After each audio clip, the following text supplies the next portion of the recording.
Masasabi mo ba lumaki na ang ulo ni Rosmar? Para kay Rosmar naman, bawas-bawasan na siguro. Mga banat niya, mga pa-andar niya, Kay Rendon naman, oo. Alam ko mainit si Rendon. naman nakita na duro-duro ni ano yung Yes. yung issue na ngayon, which is hindi naman tama kasi parang nagmukha siyang mas bakla pa sa bakla. Kahit papano, kaibigan mo si Rosmar. Okay? Yes. Sila Diwata na yan. Kakilala. Promise ba siya na tutulungan ka? Next question, Next please. question. Communication kayo ni Rosmar, di ba? Mayroon naman, mayroon. Okay. Dahil alam ko rin na malapit din sa'yo si Diwata, di ba? Pero mas malapit siya ata ngayon kay Diwata. Di ba? Alam mo bilang isang content creator, may mga pagkakataon na yung iba sinasadya lang para mapag-usapan. Gusto mo ba mag-comments kay Diwata? Tingin mo, publicity ba o talagang lumalabas na ang kulay nila? Alam, hindi na siya for content eh. Talagang lumalabas na ang totoong kulay. Natulungan ka na ba ni Rosmar? Hindi. Ay, promise ba siya na tutulungan ka? Next question, Next please. question.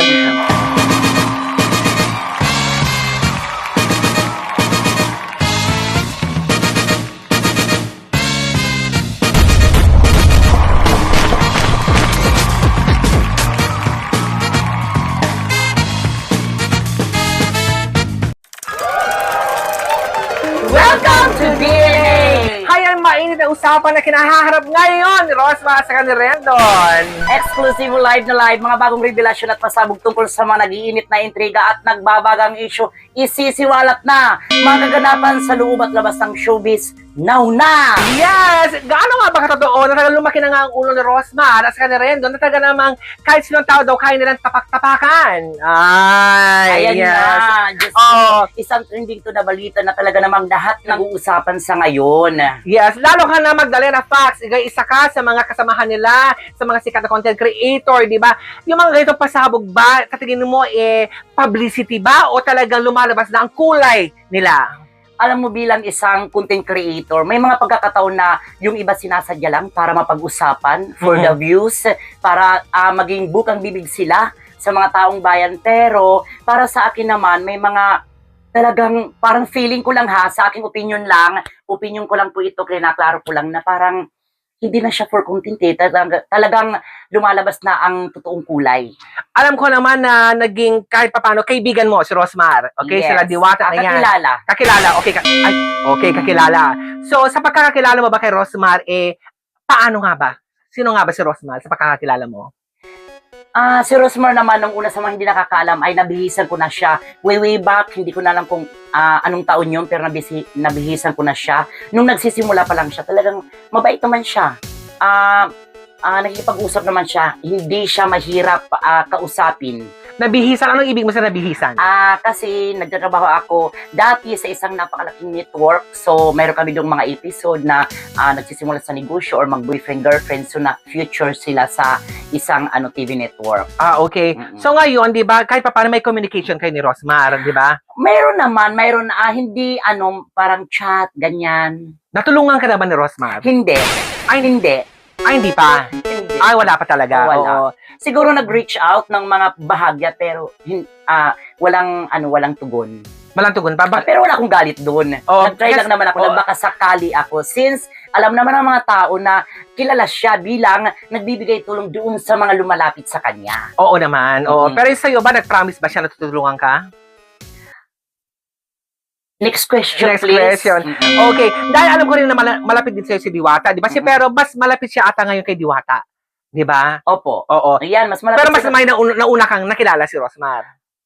Nauna kong nakilala si Rosmar. At saka kay Diwata, nauna ako kay Diwata bago si Rosmar kay Diwata.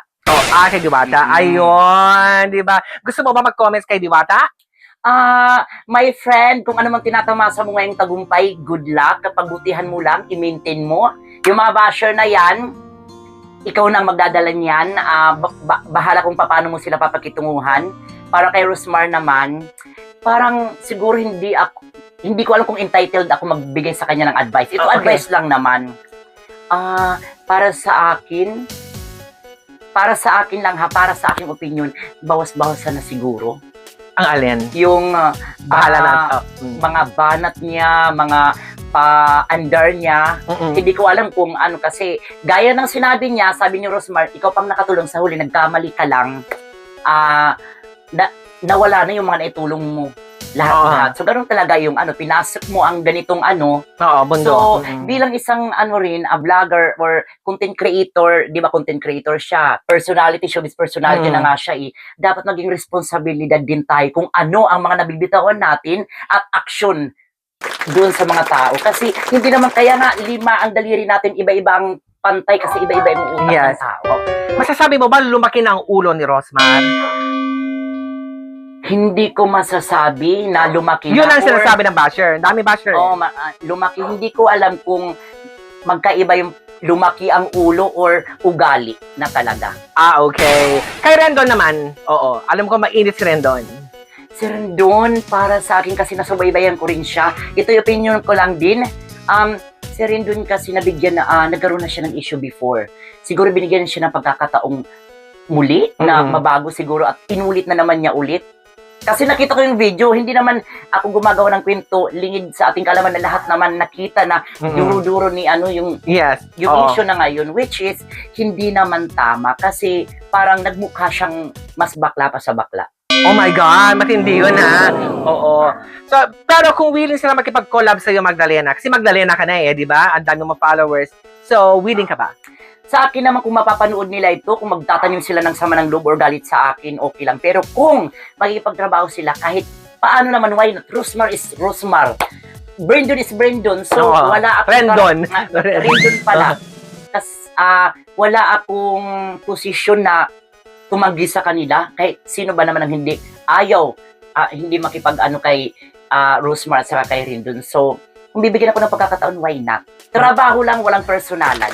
Ang galing naman. Anyway, yan po ang opinion ni Magdalena Fox. At magbabalik po siya ulit para sa ating showbiz, balita at pageantry din. Sa Miss Universe, Miss Cosmo. Ang dami, di ba? Abangan nila yung mga pangyayari yun dahil dito lang mismo sa DNA, ilalantad namin. Yes. Anyway, maraming salamat Magdalena Fox. At magbabalik ka muli para na mas mga pasabog ulit at plan item. Yes. Okay. Kaya abangan nyo ako dito sa Day in E para sa mas mainit at kabang-abang ng mga issue. Gaya ng sinabi ko, mga kaganapan sa loob at labas ng showbiz, dito ilalantad. Yes. Maraming salamat po. And thank you so much Magdalena Fox. Yes. See you.